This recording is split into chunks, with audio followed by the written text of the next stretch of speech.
Hi, and welcome to our quickfire interview series, Sustainability Shorts, where we talk with leaders ahead of Climate Week NYC about how they're getting it done.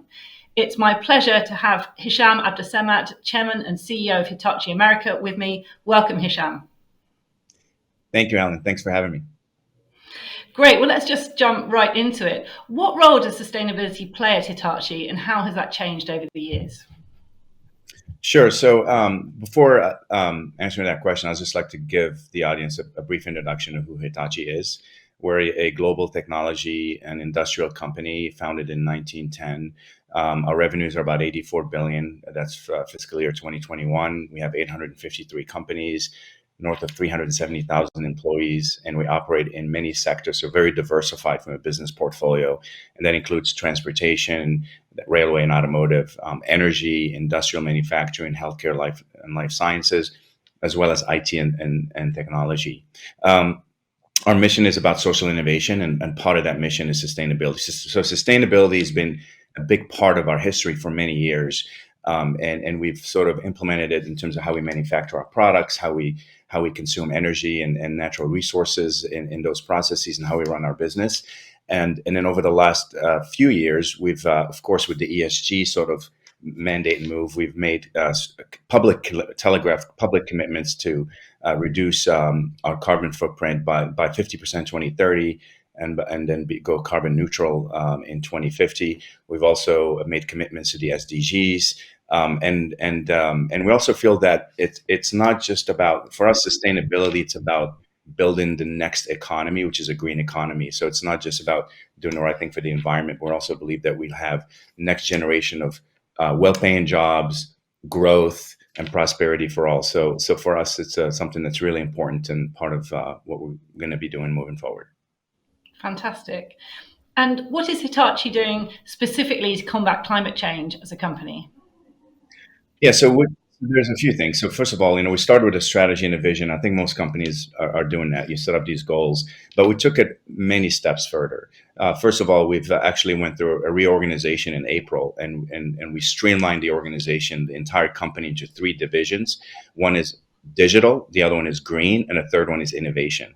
And that kind of speaks for itself. So we think that green is very important. Digital is also as important, and those are mutually inclusive. And then, of course, innovation is the core of what we do. So organizationally, we set that up. We created a chief sustainability office and a chief sustainability officer position. So that was 3 years ago. So that's an organization that's focused entirely on achieving our internal goals, but also building solutions that we can offer to the market.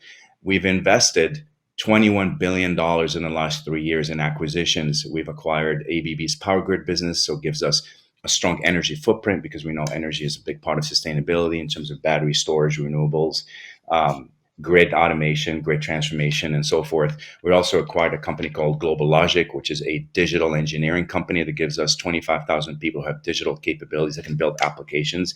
So as you can see here, we've sort of rounded up our portfolio to make sure that we're ready for this transition. And then lastly, we've made a public commitment that we're going to invest about 87 billion yen, which is about $700 million over the next 10 years internally to drive to combat climate change and reach net zero. So, and on and all this, we institutionalized the sustainability strategy, and we ingrained it into the organization. We've also, lastly, we've even aligned executive compensation to sustainability goals. So in a way so that we align all the objectives and make sure that this is something that can go through the entire organization end to end. That's really great to hear. Leadership on climate has changed so much in recent years, but we're still, really falling back on targets. How do you think climate leaders need to change, and what is Hitachi doing differently to demonstrate that? I think certainly, I think we've made some decent progress, but I think we're still very much behind. And while we've seen some concrete commitments from leaders, we've seen some pledges and commitments for carbon neutrality by 2030, 2050. We really need to transition with speed, and we haven't seen a whole lot of action on that. So obviously, there's some companies like ours that took concrete steps, and others that haven't just yet. The other thing that's happening now is that we have this macro backdrop with the pandemic, the geopolitical situation, the high inflation, high gas prices, it's global warming. It's putting a lot of strain on natural energy resources, which further sort of validates the need to accelerate our transition that we're so behind. So we need to take it seriously. I think for us, it's about you need to innovate more, we need to invest more, and we need to help people transition. And then if you think about like, well, is this doomed? I mean, we're so behind. Are we going to ever catch up?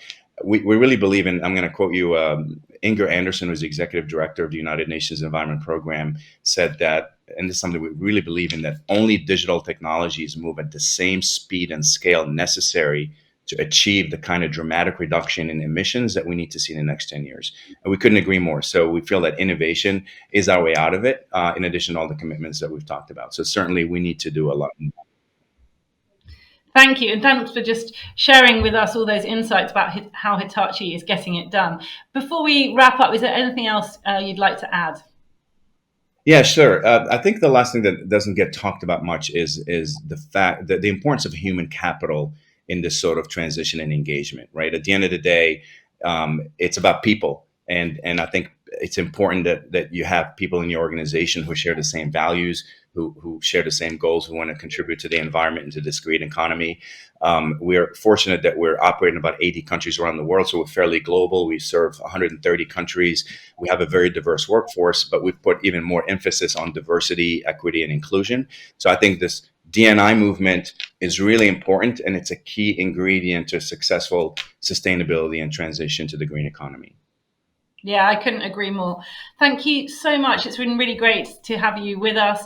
Anyone watching, if you'd like to hear more from business and government leaders on getting climate action done, make sure to join us at Climate Week NYC from September the 19th to the 25th. And you can head to climateweeknyc.org for the most up-to-date info. Thank you very much and goodbye.